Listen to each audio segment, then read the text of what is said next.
ചെയ്തിറങ്ങും യാത്ര.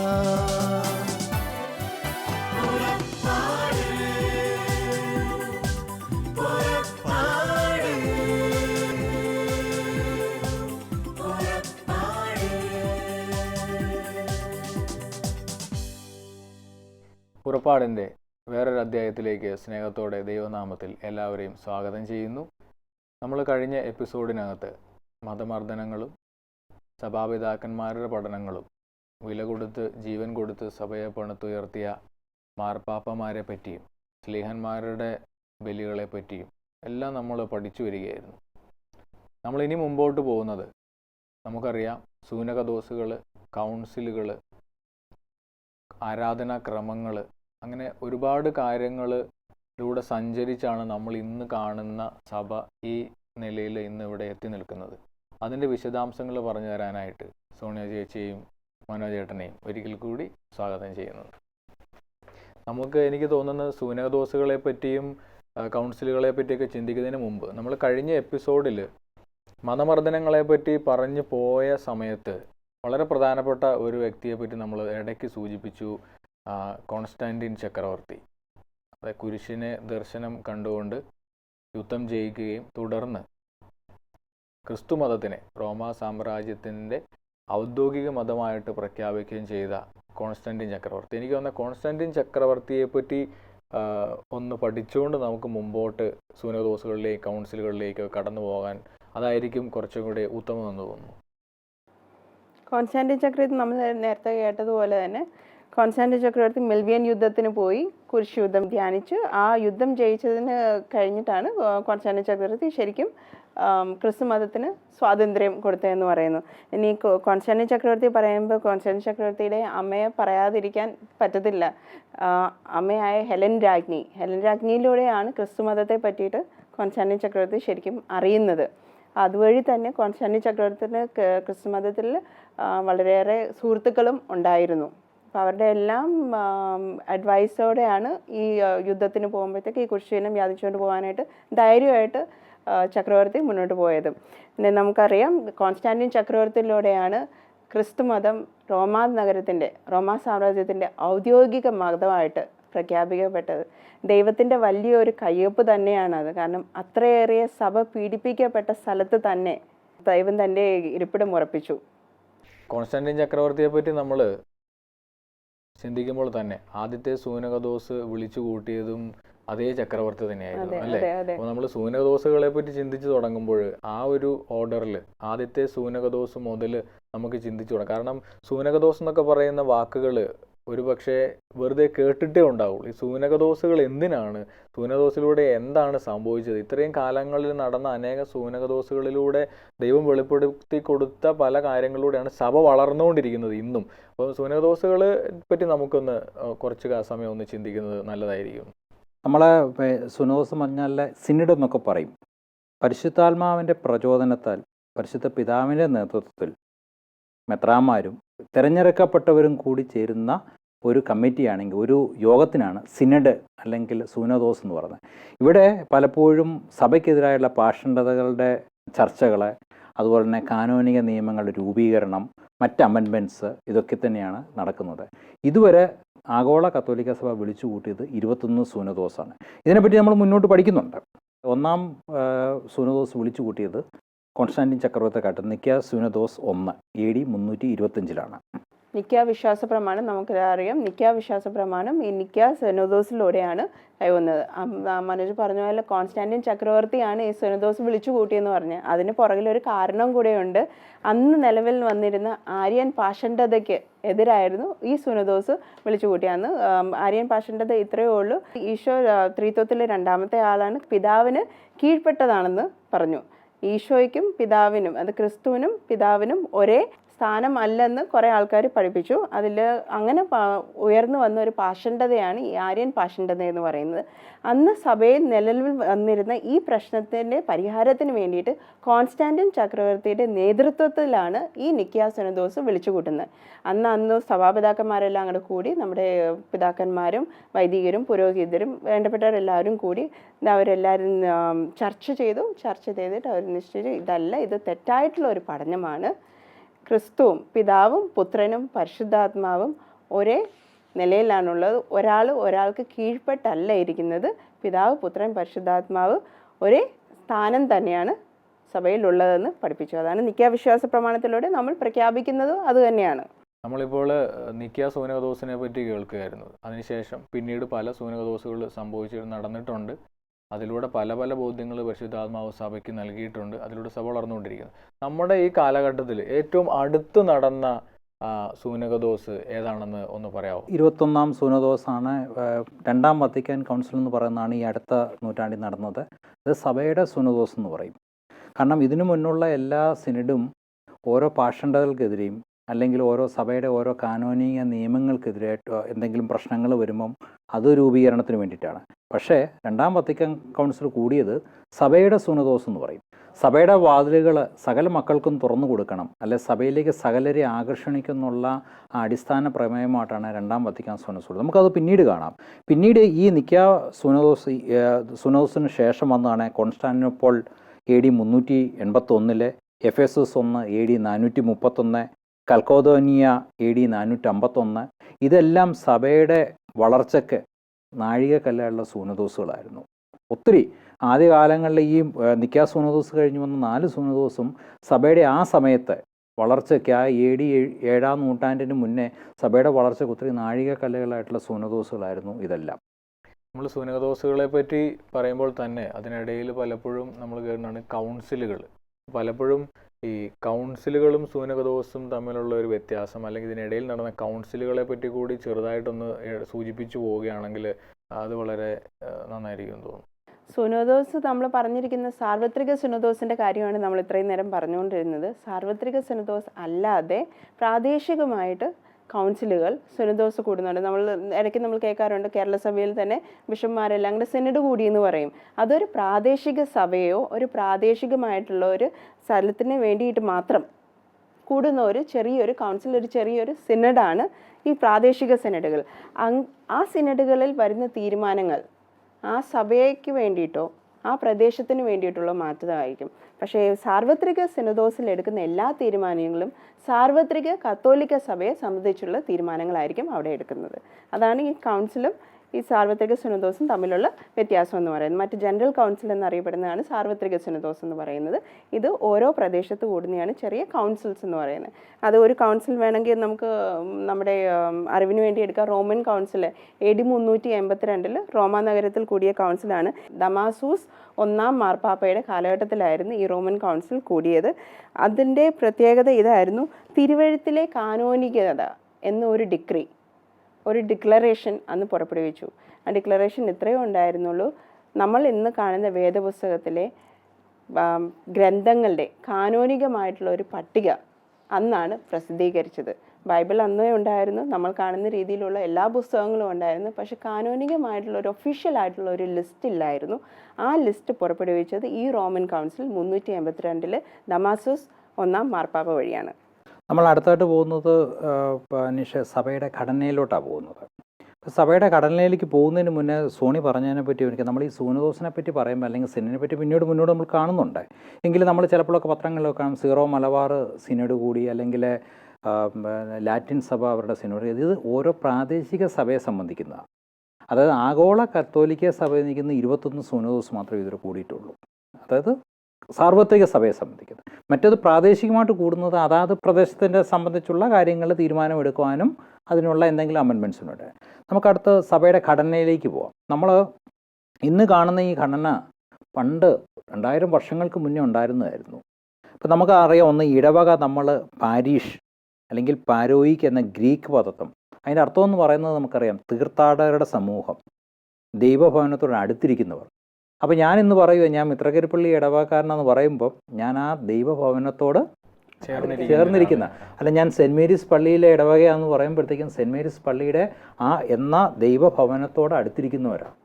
അപ്പം ദൈവം വസിക്കുന്ന ആ പാരീഷ് തീർത്ഥാടകരുടെ സമൂഹത്തിനെയാണ് നമ്മൾ ഇടവക എന്ന് പറയുന്നത്. അതായത് ഒന്നിച്ച് സ്വർഗത്തിലേക്ക് തീർത്ഥാടനം ചെയ്യുന്ന ഒരു കൂട്ടമാണ് ശരിക്കും ഇടവക എന്ന് പറയുന്നത്. കാരണം ഈ ഇടവക എന്നുള്ള വാക്ക് നമ്മൾ ഇന്ന് പക്ഷെ ഇതൊന്നുമല്ല, വർഷങ്ങൾക്ക് മുന്നേ ആ കാലത്ത് തന്നെ ഉണ്ടായിരുന്നതായിരുന്നു.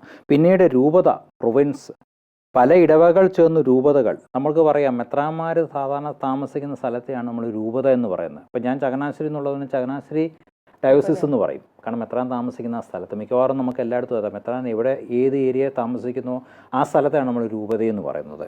പിന്നീട് പാത്രിയാർക്കീസന്മാർ, ഡീക്കന്മാർ, വൈദിക പരിശീലനം, ഇതൊക്കെ ആ AD 4, 5, 6, 7 നൂറ്റാണ്ടുകളിൽ തന്നെ തുടങ്ങിയതായിരുന്നു. ഇതിനൊക്കെയുള്ള ചരിത്ര പശ്ചാത്തലം പഠിക്കുകയാണെന്നുണ്ടെങ്കിൽ ശരിക്കും എന്തുമാത്രം പുറകിൽ നിന്നും അന്നേ നമ്മളെ അന്നേ ദൈവം ഈ അടിസ്ഥാനം ഇട്ട് വളർത്തിക്കൊണ്ട് വന്നതാണ് ഇന്നും തുടർന്നു പോകുന്നത് എന്നുള്ളത് നമുക്ക് ശരിക്കും മനസ്സിലാക്കാനായിട്ട് സാധിക്കും. ഇപ്പം അതിന് കാനോനികമായ കുറേ അമെൻമെൻറ്റ്സും വ്യത്യാസങ്ങളും വന്നേ ഉള്ളൂ. പക്ഷെ ഇതിൻ്റെ എല്ലാം ബേസ് അന്ന് പണ്ട് തൊട്ടേ തുടങ്ങിയതാണ്. ശരിക്കും നമുക്ക് ഇപ്പം പറഞ്ഞു പോയതിനിടയിൽ നമ്മൾ ആരാധനാ ക്രമങ്ങളെ പറ്റി ചെറുതായിട്ട് സൂചിപ്പിച്ചു. നമുക്കറിയാം പല ആരാധനാ ക്രമങ്ങളുണ്ട്. നമ്മൾ ഒരു സഭയിലാണ് നിലനിൽക്കുന്നതെങ്കിലും പല ആരാധനാ ക്രമങ്ങളിലൂടെ നമ്മൾ കടന്നു പോകുന്നു. അത് വ്യത്യസ്തമാണെങ്കിലും ക്രിസ്തുവിൽ വിശ്വസിക്കുന്ന ഒരേ ശരീരത്തിലെ അംഗങ്ങളായിട്ടുള്ള പല പ്രാദേശികമായിട്ടുള്ള പല ആരാധനാക്രമങ്ങളിൽ എന്നാൽ അർപ്പിക്കുന്നത് ഒരേ ദിവ്യബലി തന്നെയാണ്, ഒരേ സഭയിലെ അംഗങ്ങളാണ് താനും. അപ്പം ആരാധനാക്രമങ്ങളൊക്കെ എനിക്കറിയാം. അല്ലെങ്കിൽ നമുക്കറിയാം ഈ കാലഘട്ടങ്ങളിൽ ഈ ആരാധനാക്രമങ്ങളെ പറ്റി ഒന്നും ആരും അത്ര ഡീപ്പായിട്ട് നമ്മളെപ്പോലെ സാധാരണക്കാർ ഇതിനെപ്പറ്റി വലിയധികം പ്രാധാന്യം കൊടുക്കുകയോ അറിയാനായിട്ട് ആഗ്രഹിക്കുകയോ ചെയ്യാറില്ല. നമ്മൾ സാധാരണ എന്ത് ചെയ്യും, അവിടെ ആ രീതിയിലുള്ള കുർബാന നമ്മൾ പോകുന്നു വരുന്നതിനെ പറ്റി അറിയാനായിട്ടുള്ള സാധ്യതകളോ ഇപ്പോഴും ഉണ്ട്. എന്നാലും അതിനുള്ള ആൾക്കാർക്ക് ആഭിമുഖ്യം വളരെ കുറവാണ്. വളരെ ബേസിക് ആയിട്ടാണെങ്കിൽ പോലും നമുക്ക് ആരാധനാക്രമങ്ങളെ പറ്റി ഒന്ന് വിശദമാക്കി പഠിക്കുന്നത് നന്നായിരിക്കുന്നു. നമുക്കറിയാം ആദ്യകാലത്ത് ക്രൈസ്തവർ ചെറിയ കൂട്ടായ്മയായിരുന്നു. പിന്നീട് ഇവരുടെ സംഖ്യ വർദ്ധിച്ചപ്പോഴത്തേക്ക് എന്താണ്ട് പ്രാർത്ഥനകൾക്കും ആചാരങ്ങൾക്കും ഒരു നിശ്ചിത രൂപം വേണ്ടി വന്നു, അല്ലേ? കാരണം ചെറിയൊരു സമൂഹം അതിനകത്ത് പ്രശ്നമില്ല. സംഖ്യകൾ വർദ്ധിക്കാൻ തുടങ്ങുമ്പം ഈ ആരാധനകളും പ്രാർത്ഥനകൾക്കൊക്കെ ഒരു നിശ്ചിത രൂപം വേണ്ടി വരണം. അങ്ങനെ ഓരോ സഭയിലും രൂപം കൊണ്ട ആരാധനാക്രമത്തിനെയാണ് നമ്മൾ റീത്ത് എന്ന് പറയുന്നത്. അപ്പം ആദ്യകാലത്ത് ഇവർ ഒന്നിച്ചു കൂടുന്നു, അപ്പം ഒരിക്കൽ ശുശ്രൂഷയിലും പ്രാർത്ഥനയിലും പങ്കെടുക്കുന്നു. പിന്നീട് സംഖ്യ വർദ്ധിക്കാൻ തുടങ്ങിയപ്പോഴത്തേക്കും ലോകമെമ്പാണ്ട് ഇവർ വളരാൻ തുടങ്ങിയപ്പോഴത്തേക്കും സമൂഹം വളരാൻ തുടങ്ങിയപ്പോഴത്തേക്കും ഒരു നിശ്ചിത രൂപം വേണ്ടി വന്നു, ഒരു ആരാധനാക്രമം അതിന് വേണ്ടി വന്നു. അങ്ങനെ ഓരോ സഭയിലും രൂപം കൊണ്ട ആ ആരാധനാക്രമത്തിനാണ് റീത്ത് എന്ന് പറയുന്നത്. നമുക്കറിയാം 23 കത്തോലിക്ക സഭ കുടുംബങ്ങളാണ്. ആ 23 പുഷ്പങ്ങൾ ഇങ്ങനെ നിൽക്കുമ്പോഴാണ് അതിൻ്റെ ഭംഗി, ആ ചാരുത വർദ്ധിക്കുന്നത്. അതായത് ഒരു പൂ തന്നെയുള്ള വലിയ പൂന്തോട്ടത്തെ എപ്പോഴും ഭംഗിയുള്ളത് പല പൂക്കളുള്ള ഒരു പൂന്തോട്ടം. അങ്ങനെ ഇപ്പൊ നേരത്തെ പറഞ്ഞതുപോലെ ഓരോ സഭയിലും രൂപം കൊണ്ട് ആരാധനാക്രമത്തെയാണ് റീത്ത് എന്ന് പറഞ്ഞല്ലോ. അപ്പൊ നമുക്ക് സംശയം തോന്നുമായിരിക്കും, പല റീത്തുകളുണ്ട്, നമ്മൾ പറഞ്ഞ 23 റീത്തുകളുണ്ട്. അപ്പൊ ഇതിനൊക്കെ എന്തെങ്കിലും ഒരു സാമ്യം വേണ്ടേ? ഇത്രയും വ്യത്യസ്തമായിട്ട് നിന്ന് കഴിഞ്ഞാലും നമ്മൾ ഒരേ വിശ്വാസം പ്രഖ്യാപിക്കുമ്പോൾ അതിനൊരു സാമ്യം വേണ്ടേ? അതിന് സാമ്യമുണ്ട്. 3 കാര്യങ്ങളിൽ ഈ റീത്തുകൾ എല്ലാം, കത്തോലിക്ക റീത്തുകളെല്ലാം സാമ്യമുണ്ട്. അതിലാദ്യത്തെ എന്ന് പറയുന്നത് നമ്മൾ 7 കൂദാശകളിലും വിശ്വസിക്കുന്നു, പരികർമ്മം ചെയ്യപ്പെടുന്നു. രണ്ടാമത്തെ എന്ന് പറയുന്നത് ഒരേ നേതൃത്വമാണ്, അതായത് മാർപ്പാപ്പയുടെ നേതൃത്വത്തെ എല്ലാ റീത്തുകളും അംഗീകരിക്കുന്നു. മൂന്നാമത്തെ നമ്മുടെ പാരമ്പര്യം, നമ്മുടെ വിശ്വാസ പാരമ്പര്യത്തിലും ഒരേപോലെ ഈ എല്ലാ റീത്തുകളും വിശ്വസിക്കുന്നു. പിന്നീട് നമുക്കറിയാം ദേവാലയ സംവിധാനം, ഭരണരീതി, തിരുവസ്ത്രങ്ങൾ, വൈദികരുടെയും മെത്രാന്മാരുടെയും വേഷങ്ങൾ, ഇതെല്ലാം റീത്തിൻ്റെ പരിധിയിൽ വന്നു. അതുകൊണ്ടാണ് നമുക്ക് ഇന്ന് കാണുന്നത് പല റീത്തുകൾ പല രീതിയിലുള്ള. അപ്പം ഇതെല്ലാം അതിൻ്റെ കാലത്തിൻ്റെ ഏകദേശം 5-ാം നൂറ്റാണ്ടോടുകൂടി ആരാധനാക്രമത്തിൽ വെളിച്ചത്തിൽ വിവിധ രീതികൾ രൂപം കൊണ്ടു. അങ്ങനെയാണ് പല ആരാധനാക്രമങ്ങളും. പക്ഷേ ഇത് സോണി നേരത്തെ പറഞ്ഞ പോലെ ഇതിൻ്റെ അടിസ്ഥാന ബേസ് 3 സെയിം തന്നെയായിരിക്കും എല്ലായിടത്തും ഒരുപോലെ. നമുക്ക് ആരാധനാക്രമ കുടുംബങ്ങളുടെ അടിയിലാണ് ഈ റീത്തുകൾ എന്ന് പറഞ്ഞല്ലോ. എത്ര ആരാധന കുടുംബങ്ങൾ ഉണ്ടെന്ന് നമുക്ക് നോക്കാം. 2ആയിട്ടാണ് ഈ കുടുംബങ്ങളെ തിരിച്ചിരിക്കുന്നത്. ഒന്ന് നമ്മുടെ പാശ്ചാത്യ സഭയും രണ്ടാമത്തേത് പൗരസ്ത്യ സഭയാണ്. പാശ്ചാത്യ സഭയിൽ ആകെ ഒരു ആരാധനാക്രമ കുടുംബം മാത്രമേ ഉള്ളൂ, നമ്മളെല്ലാവർക്കും അറിയാവുന്ന പോലെ ലത്തീൻ റീത്ത് എന്ന് പറയുന്നത്. പക്ഷേ പൗരസ്ത്യ സഭയുടെ അടിയിൽ 5 ആരാധനാക്രമ കുടുംബങ്ങളാണ് ഉള്ളത്. അതിലാദ്യത്തേത് അന്ത്യോക്യൻ ആരാധനാക്രമ കുടുംബം എന്ന് പറയും. രണ്ടാമത്തേന് 3 പേരുകളുണ്ട്. പെർഷ്യൻ എന്നും പറയും, എഡേസൻ എന്ന് പറയും, കൽദിയൻ എന്നും പറയും. പിന്നെ 3ാമത്തെ ആരാധനാക്രമ കുടുംബമാണ് ബൈസന്റൈൻ എന്ന് പറയും. 4ാമത്തേത് അർമേനിയൻ, 5ാമത്തേത് അലക്സാൻഡ്രിയൻ. ഇങ്ങനെ 6 ആരാധനാക്രമ കുടുംബങ്ങളുണ്ട്. അതിനെ 2ആയിട്ട് നമുക്ക് പൊതുവായിട്ട് തിരിക്കാം. ഒന്ന് പാശ്ചാത്യ സഭയും രണ്ടാമത്തത് പൗരസ്ത്യ സഭയെന്ന് പറയും. ഇനി നമ്മൾ വിചാരിക്കുമായിരിക്കും എങ്ങനെ ഈ ആരാധനാക്രമ കുടുംബങ്ങൾ തന്നെ ഉണ്ടായത്. നേരത്തെ നമ്മൾ പറഞ്ഞതുപോലെ സഭ ആദ്യം ഒരു ചെറിയൊരു സമൂഹമായിരുന്നല്ലോ, ഒരു ചെറിയ പ്രദേശത്തായിരുന്നു. നമ്മൾ പറഞ്ഞു ജെറുസലേമിലായിരുന്നു. പിന്നെയാണ് പതുക്കെ പതുക്കെ പുറത്തോട്ട് വ്യാപിക്കുവാനായിട്ട് സഭ തുടങ്ങിയത്. അപ്പോൾ ഈ ഓരോ സമൂഹത്തിലോട്ട് പോകുമ്പോഴത്തേക്കും ഒരു സഭ ഇങ്ങനെ വളർന്നു വരുമ്പോൾ സഭയെ പറ്റി പഠിപ്പിക്കാനായിട്ട് ആളുകൾ വേണമല്ലോ. പഠിപ്പിക്കുവാനായിട്ട് ഓരോ സ്ഥലത്തും അവരുടേതായിട്ടുള്ള മതബോധന പഠന കേന്ദ്രങ്ങൾ തുടങ്ങി സഭയെപ്പറ്റി പഠിപ്പിക്കുവാനായിട്ട്. അങ്ങനെ തുടങ്ങി ഓരോ മതബോധന കേന്ദ്രങ്ങളുടെ അടിയിലാണ് ഓരോ ആരാധനക്രമ കുടുംബമായിട്ട് കാലക്രമേണ മാറി വന്നത്. അപ്പോൾ ഇത് പറയുന്ന പോലെ അന്ത്യോക്യൻ എന്ന് പറയുമ്പോൾ അന്ത്യോക്യ എന്ന ആ സ്ഥലത്ത് പ്രദേശത്തോടെ മതബോധന കേന്ദ്രത്തിനാണ് അന്ത്യോക്യയിലെ ആരാധനക്രമ കുടുംബം എന്ന് പിന്നീട് അറിയാനായിട്ട് തുടങ്ങിയത്. അന്ത്യോക്യയുടെ ഇടയിൽ നമുക്കെല്ലാവർക്കും പരിചയമുള്ള സീറോ മലങ്കര സഭ അന്ത്യോക്യൻ ആരാധനക്രമ കുടുംബത്തെ ഫോളോ ചെയ്യുന്നതാണ് സീറോ മലങ്കര സഭ. അതുപോലെ തന്നെ സീറോ മലബാർ സഭ കൽദിയൻ അല്ലെങ്കിൽ പേർഷ്യൻ ആരാധനക്രമ കുടുംബത്തെ ഫോളോ ചെയ്യുന്നതാണ്. പിന്നെ അതുപോലെ നമ്മളെല്ലാവരും സെൻറ്റ് മേരീസ് പള്ളിയിൽ നിന്നാണല്ലോ, സെൻറ്റ് മേരീസ് പാരിഷിൽ നിന്നാണല്ലോ വരുന്നത്.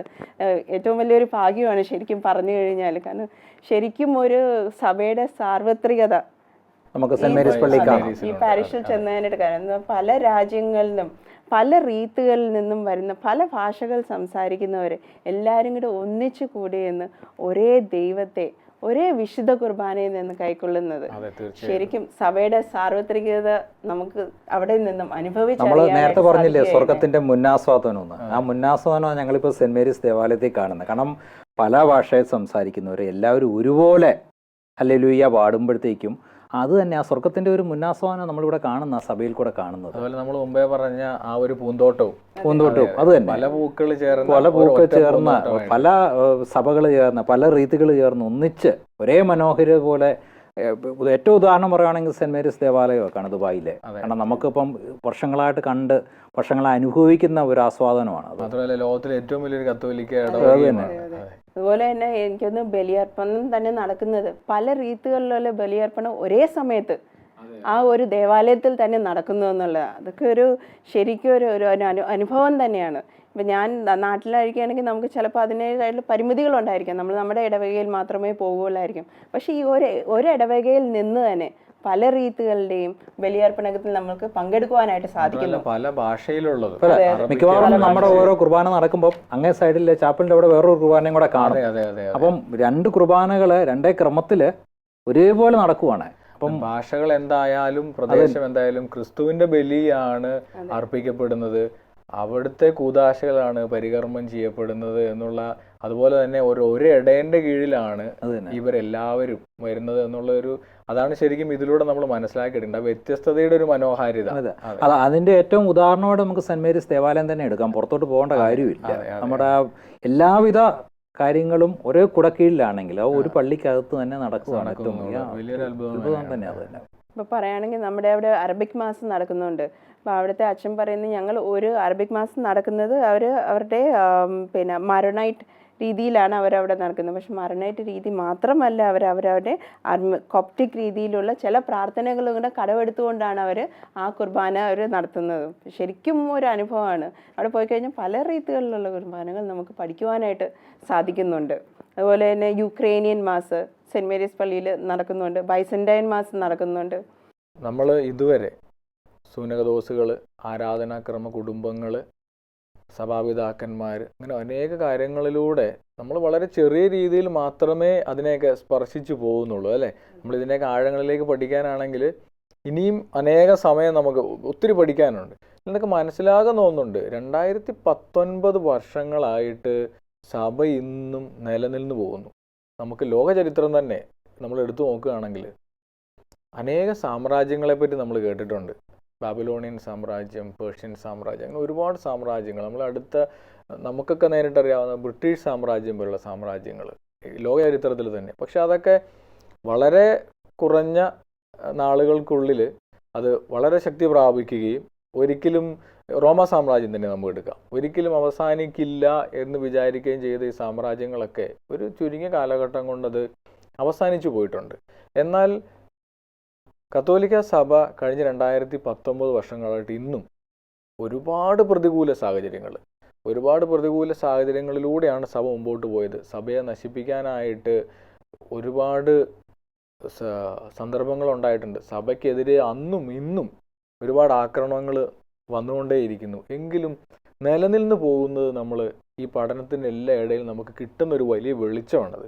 അപ്പം അത് എന്തുകൊണ്ട് സംഭവിക്കുന്നു എന്നൊന്ന് നമുക്കൊന്ന് ആലോചിച്ച് അതിനെപ്പറ്റി ഒന്ന് ചർച്ച ചെയ്യുകയാണെന്നുണ്ടെങ്കിൽ നമുക്ക് നമ്മളിപ്പം അനീഷ പറഞ്ഞു വരുന്ന 1 തൊട്ട് 8 നൂറ്റാണ്ട് കാലങ്ങളിലെങ്കിൽ സഭയുടെ വളർച്ചയുടെ ആദ്യത്തെ കാലഘട്ടങ്ങളാണ് നമ്മളിപ്പോൾ കണ്ടുകൊണ്ടിരുന്നത്. ഇവിടെ നോക്കുവാണെങ്കിൽ അനാദി മുതലേ പരിശുദ്ധാത്മാവ് നയിക്കുന്ന സഭയാണ് കത്തോലിക്ക സഭ. അപ്പം അതുകൊണ്ടാണ് അതിനെ ഓരോ സമയത്തും എന്തെങ്കിലും പ്രശ്നങ്ങൾ വരുമ്പോഴത്തേക്കും പരിശുദ്ധാത്മാവ് തന്നെ കാലോചിതമായി ചേരുന്ന സഭാപിതാക്കന്മാരെ, അത് കഴിഞ്ഞ ശേഷം പരിശുദ്ധ പിതാക്കന്മാരെ നൽകിക്കൊണ്ട് സഭയെ നയിക്കുന്നത്. അവരിലൂടെ എന്തെങ്കിലും പ്രശ്നങ്ങൾ വരുമ്പോൾ നമുക്കറിയാം, ചെറിയ ചെറിയ പ്രശ്നങ്ങൾ സഭയിലുണ്ട്. അതായത് സഭയ്ക്ക് നമ്മൾ ഒരു കാര്യം പ്രത്യേകം ഓർക്കേണ്ടത്, സഭയ്ക്ക് 2 മാനങ്ങളുണ്ട്. ഒന്ന് ദൈവിക മാനവും ഒന്ന് മാനുഷിക മാനവും.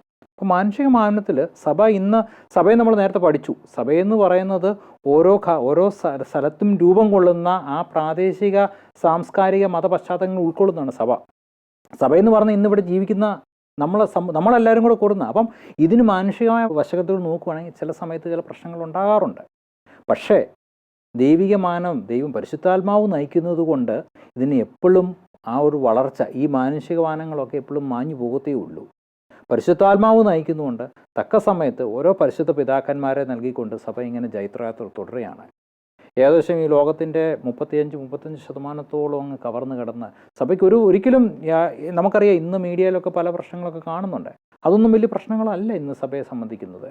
മുന്നോട്ട് തോറും സഭയ്ക്ക് പരിശുദ്ധ പിതാക്കന്മാരുടെ കീഴിൽ സഭ മുന്നോട്ട് പരിശുദ്ധാത്മാവിൻ്റെ ആ വലിയ അഭിഷേകത്തിൽ മുന്നോട്ട് കടന്നു തന്നെ പോയിക്കൊണ്ടിരിക്കും. സഭയുടെ ശക്തി എന്ന് പറയുന്നത് ശരിക്കും ആ ദൈവീക മാനത്തിലാണ് സഭ ശരിക്കും നിലനിൽക്കുന്നത്. പക്ഷേ പാപികളെ, മനുഷ്യരെ രക്ഷിക്കേണ്ടത് കൊണ്ട് മനുഷ്യരുടെ ഇടയിലാണ് സഭയുള്ളത്. അല്ലെങ്കിൽ ഈ നമ്മളെല്ലാവരും സഭയിലുള്ളത്.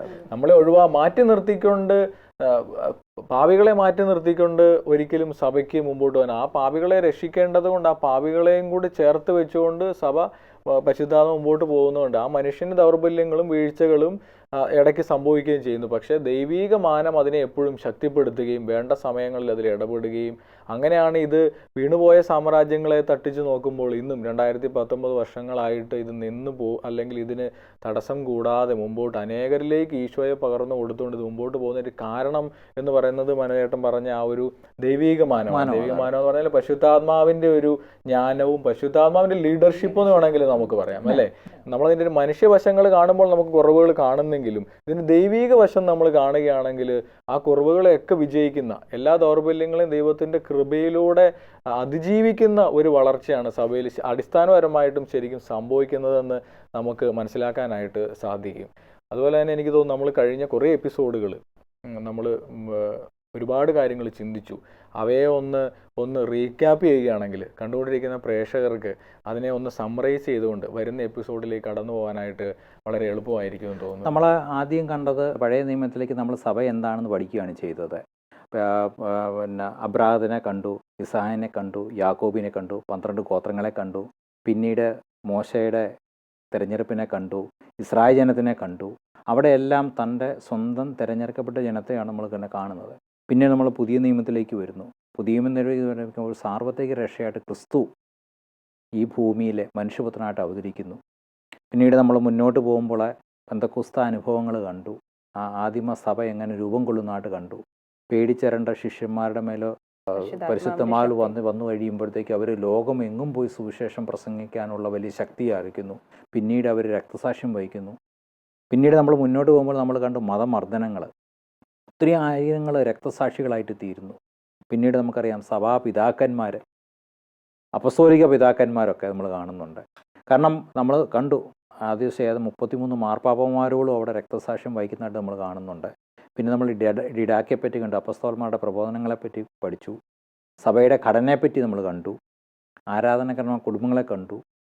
നമ്മൾ കഴിഞ്ഞ 3-4 എപ്പിസോഡുകളിൽ ചിന്തിച്ച കടന്നുപോയ വഴികളെ ഒന്ന് സമ്മറൈസ് ചെയ്യുകയായിരുന്നു. നമ്മൾ സഭയുടെ വളർച്ചയുടെ ചരിത്രത്തിൻ്റെ പഠനത്തിൻ്റെ 2ാമത്തെ ഘട്ടത്തിലേക്കാണ് ഇനി പ്രവേശിക്കുന്നത്. ആ 2ാമത്തെ ഘട്ടം വരുന്ന എപ്പിസോഡുകളിൽ നമ്മൾ തുടരും. അതുവരെ എല്ലാവർക്കും സ്നേഹത്തിൻ്റെ ഭാഷയിൽ നന്ദിയോടുകൂടി നമസ്കാരം.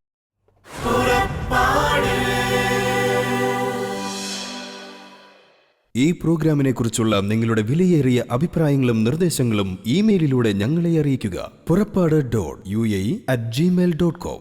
പരിശുദ്ധാത്മവരങ്ങളാലെന്നും ഹൃദയത്തിനകതാരു നിറയ്ക്കും യാത്ര.